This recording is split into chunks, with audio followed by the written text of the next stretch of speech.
and he says, command, command. Thanks very much, Nick.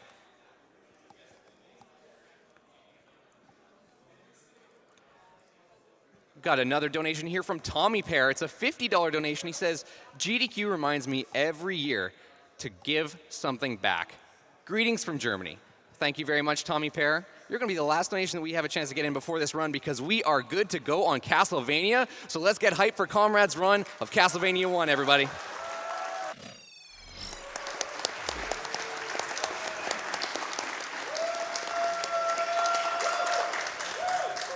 Okay, great. Well, I got to reset the game so I don't get an audio glitch. That makes it so that the music... Oh, wait. You mean like right now? Yeah, I don't have audio, actually. All right, well, if you got a timer, you're going to start it when I gain control of Simon here. I'll let you know. Yeah, audio seems good. And start time right now.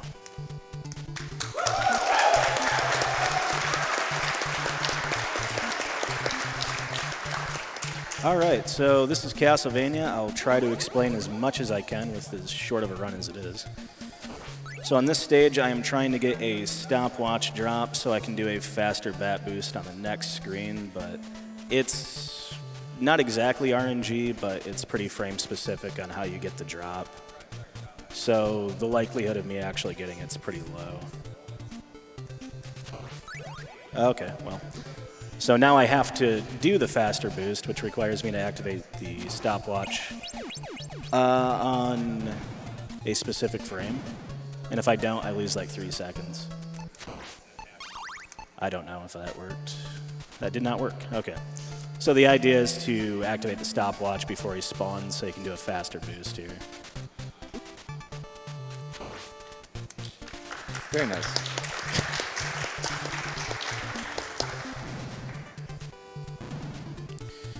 So here I am just gonna get the axe instead of keep the stopwatch. Normally you'd keep the stopwatch, but okay, cool. Nice. Nice. So that was pretty perfect, right? Yep. Very nice. That whip buffer I did there was to set up a certain pattern for the boss fight so that he swoops down faster. Yeah, I just took the axe for safety's sake, because if you fail the crit with the stopwatch, and it gets a little dicey. So stage 2, there's nothing super crazy going on this stage compared to stage 1. It's just a lot of trying to make sure you don't die, which you shouldn't die. But I died, so. Wow, I feel like you did that on purpose. Sure. You can believe that. That works for me. Yeah, I don't know why. Sometimes I just walk off that platform. Okay. You'll be seeing a lot of that throughout the Castlevania block. Maybe. Let's hope not. Mostly with my... We made it that time. The Castlevania series is very difficult to run, especially the 2D one. You're always one input away from death. It's just very easy to do. And actually in this stage, we're going to see a really cool sequence break here with the damage boost coming up in the next room. Yeah, so I whip buffer there to get this Medusa to spawn a little bit later so I can get that Medusa boost faster. Now, if I had stopwatch, I would be able to just activate the stopwatch and get under these crushers, but instead I'm going to do a little whip buffer there to manipulate the last crushers so that I don't die to it. It just sets up its pattern differently. Crowd is just loving these damage boosts, Komrade. So picking up the holy water right now, you'll see a pretty common theme throughout many of the Castlevania games that this is one of the most OP items. And its strength, at least in the NES ones, is that it can stun lock enemies, and you'll be seeing that very soon here. Yeah, the holy water makes boss fights, well, you know, very difficult.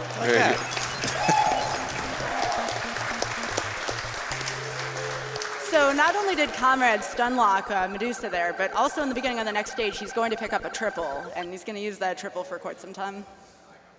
Yeah, until I get the cross. Until you get the cross, then you get the triple for that too. There's a lot of sub-weapon swapping in this game. So for anyone who doesn't know, the Roman numeral thingies tells you how many sub-weapons you can have on screen at any given time. Yeah. Okay. So there's a faster Fleeman boost there that you have to manipulate one of the Fleemen to give you the right pattern, but sometimes it just doesn't work for reasons. So, but missing that damage boost actually doesn't cost that much time. Like I've lost like a second, so. This is one of the hardest screens in the game. Komrade, I gotta admit, I haven't seen anything quite like this so far, I have to admit. So right here, I'm gonna try and manipulate a drop. Okay. Yeah, that's actually frame like specific. It's like if you don't get it, it's not a big deal. I just have to do that room normally. But instead, I just get the potion and walk through everything. And the reason I took the cross is for a glitch against the mummies, which will kill the mummies in one hit, assuming the mummies don't troll me or I don't die on this bridge somehow, which, yeah, it's not looking the best. Ooh. Those birds are jerks, but once you know how to manipulate them, it's not too big of a I'm deal. surprised the bird just sat there for it. It's nice Yeah, of him. sometimes he's a nice guy. Birds are bros sometimes. So yeah, that's the mummy fight. Wow. Just go in one hit. Basically, there's a glitch in this game with overlapping hitboxes where if a sub-weapon hits it, it just kind of like bounces the damage back and forth forever. So it's really, really useful against the mummies. It can be done on other things, but it's not useful. Okay, so stage 4 is the run killer. I have to whip buffer 3 times here, get this stopwatch, and then hopefully I activate my stopwatch on the right frame, which I don't know, did. And then I activate it again, and I can damage boost into the Nice.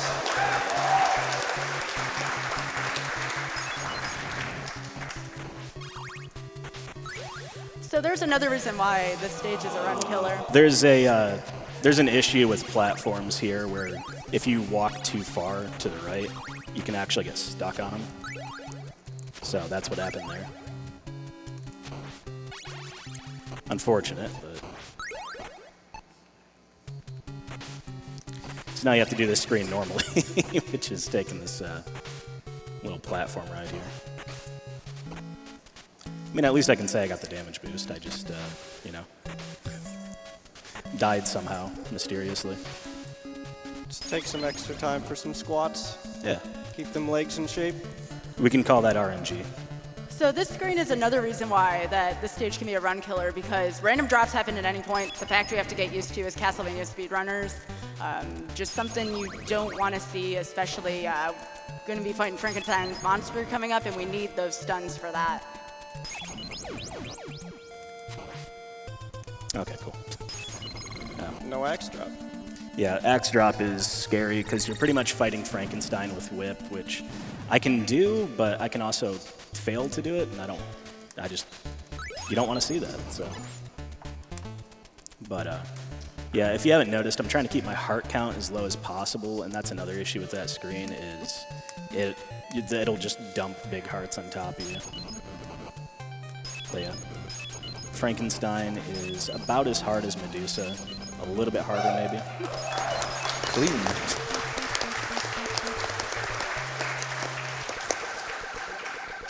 Comrade, is it all right if I sneak in a donation? Go for it.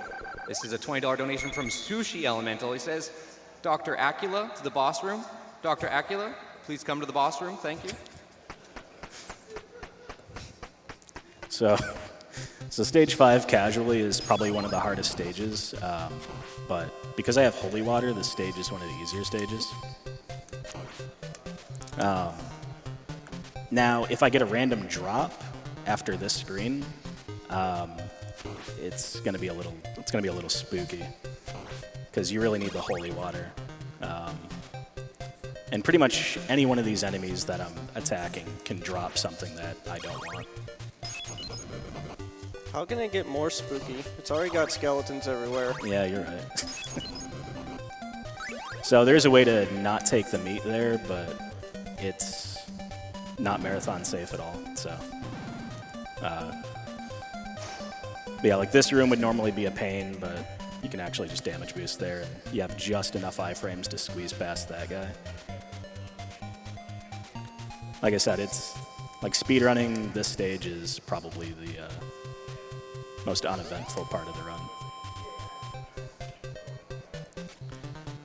And yeah, these axe boys right here, normally they take 9 hits to kill, but with Holy Water they just take 1 hit, which is pretty hilarious to me. I don't know if that was intended or if it's a bug, but I don't care. You can also run right through them too as soon as he's stunned, which is going to be very nice in this room leading up to death. Yeah, I try not to do that, just because they can also drop things like daggers and whatnot. And yeah, I can, if I got a troll drop, I could maybe beat death with just whip, but it might take a couple attempts, so I don't think anyone wants to see that. Yeah, this is the infamous, you know, casual killer screen. Yeah, that was pretty difficult. Death Fight is also known for being pretty difficult, but if you have Holy Water, it's not really an issue at all.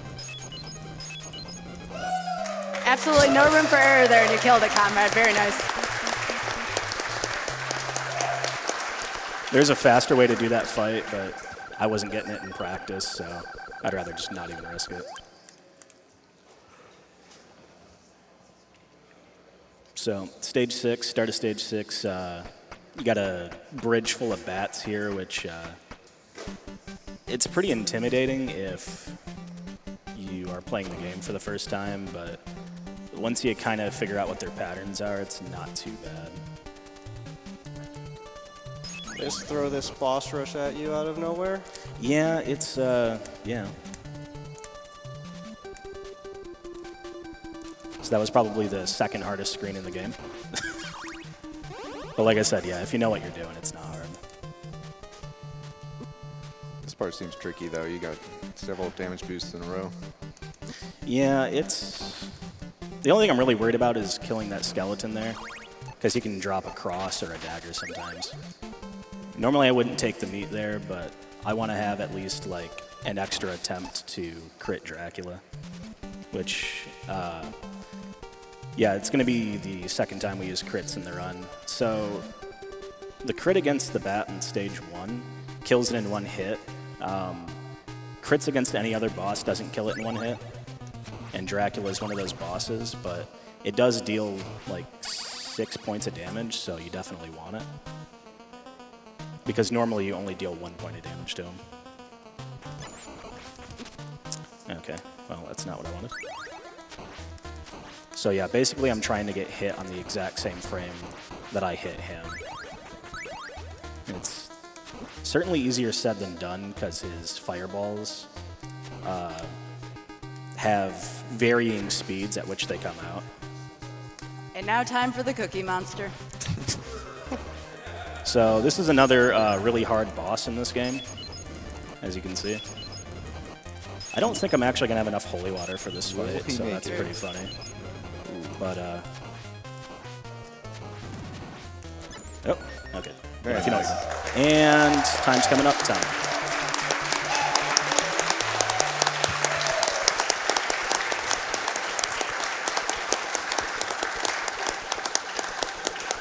Well, I got almost all the tricks I wanted. I just died in a couple places somehow. Because of RNG, I think. You didn't fall victim to the stair boss. I'm impressed. There's no stair boss in this game. I don't even want to think about stair bosses. And then, yeah, the game gives you its famous fake credits. I don't really have anything else to say about the game. Anybody on the couch have something to say? That's it. Good job, man. Yeah, thanks. It's a good run. I tried. What was the time? Like 13 something? Oh, okay. Oh, wow. Yeah, 13 something. 12:59. I got sub 13. Great. That's better than my last run, which was 14:11. Yeah, I don't know what else to. Yeah, I'm done. Thanks everyone for watching. And you're gonna want to stick around for Mike's run of CD3.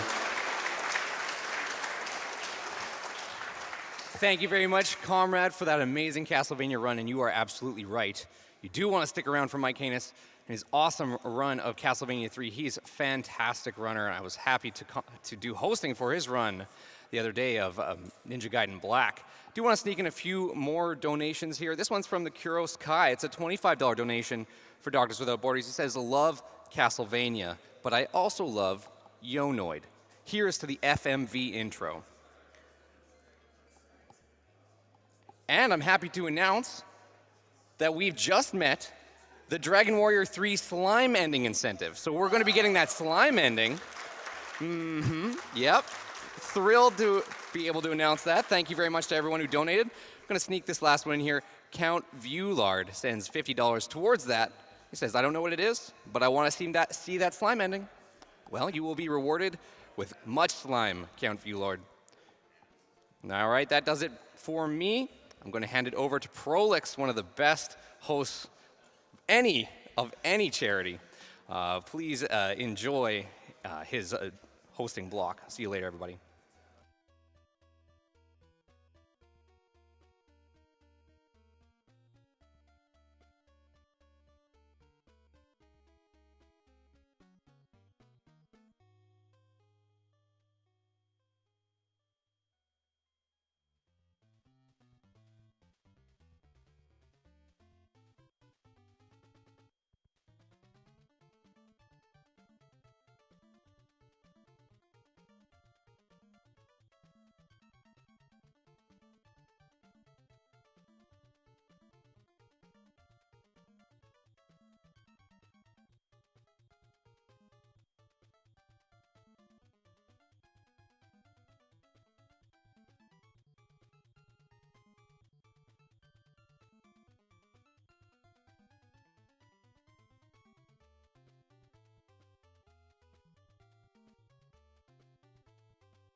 Okay, Prolix, you've got this.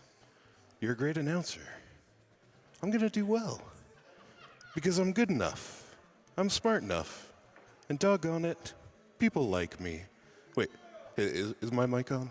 Oh, I'm just kidding, everybody. I know we're live. Welcome back to Summer Games Done Quick 2018. I am Prolix. I'll be your announcer for the balance of the Castlevania block. I'm so excited to be here with you once again. It is an honor. I'll be reading your donation comments.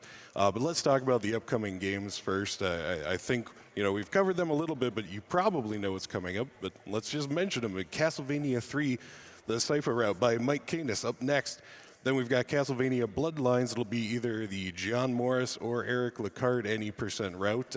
John being whip guy and Eric being spear guy, according to the tracker. We'll see who ends up winning that bid war. Then we've got Castlevania Circle of the Moon, either fighter mode or magician mode. So fighter mode will be no DSS and boosted attack stats, and magician mode means all DSS unlocks.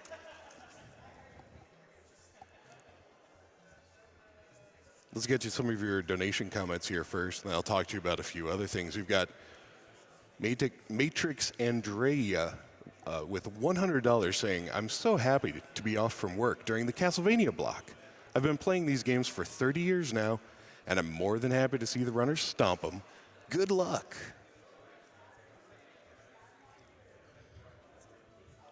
Grath donated $300 and said, gotta make Clage play as a bear in a man costume.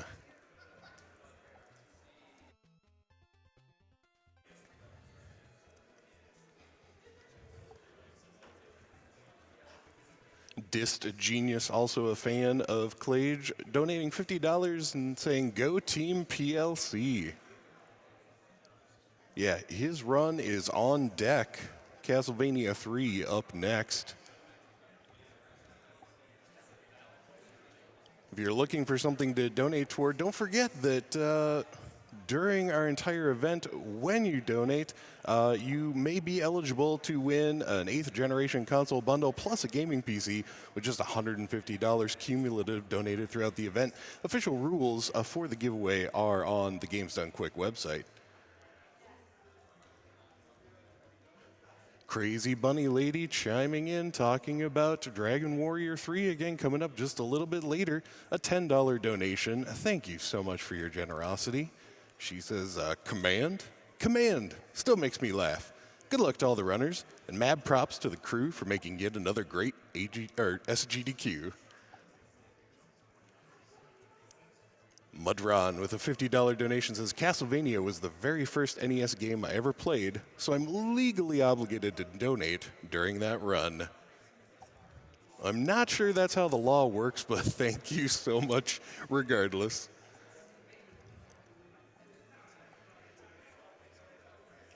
$25 from Kentucky Wall Chicken. Says, Colonel Belmont here. Our wall chicken is finger whipping good. Nice. Hidden Squid with a $60 donation. Had to donate for Castlevania. Amazing games. Good luck to the runners and Soma for 2019. Well, good luck getting that in, yeah. Kyle with a $25 donation says, so excited for the Castlevania block. Please give a shout out to my Castlevania crew, Aaron and Randall, who are watching alongside me. There you go, Aaron and Randall. Shout outs from Kyle.